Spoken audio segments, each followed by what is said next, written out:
নমস্কাৰ।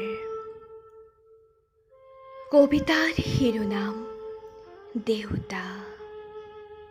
কবি শ্ৰীমন্ত দত্ত। আবৃত্তি কৰিছে আস্থাৰাণী শইকীয়া।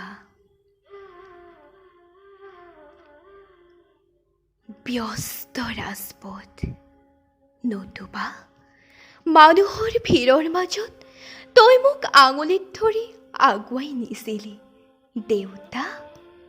কি জানিবা বিঘিনি ঘটে। বজাৰত দোকানত ওলমাই থোৱা চোলাবোৰ তই লিৰিকি বিদাৰি চাইছিলি কোন সাজে শুৱাব মোক। পথাৰৰ বোকা আৰু তোৰ দেহৰ ঘামৰ গোন্ধ এতিয়া যেন মোৰ বাবে সেয়া আৰৱৰ সুগন্ধি। গৰুৰ নেজত ধৰি মই মাটি মৈয়াইছিলোঁ, তই গৰুহাল লাহে লাহে খেদিছিলি কি জানিবা বিঘিনি ঘটে। তই পথাৰৰ সোণগুটি ঘৰলৈ কঢ়িয়াইছিলি, মই মোৰ অকণমানি দুহাত আগবঢ়াই দিছিলোঁ। দেউতা ডাঙৰি ভাৰ মোক দে, তই নিদিছিলি।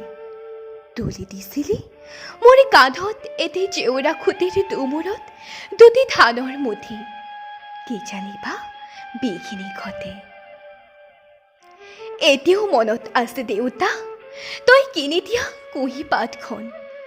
মই যে নতুন কিতাপৰ গোন্ধটো প্ৰাণ ভৰি পাণ কৰিছিলোঁ এমুকুৰা হাঁহি লৈ।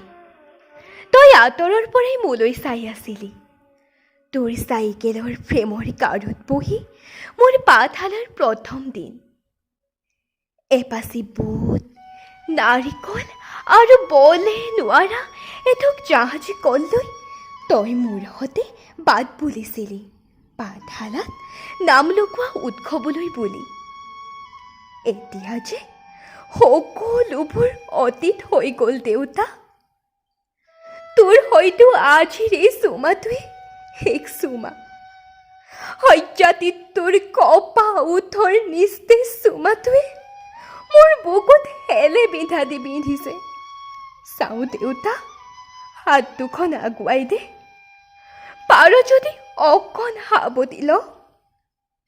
তোৰ বুকুতেই আকৌ বিচাৰোঁ অতীতে সাঙুৰি লোৱা মোৰ সোণালী শৈশৱ।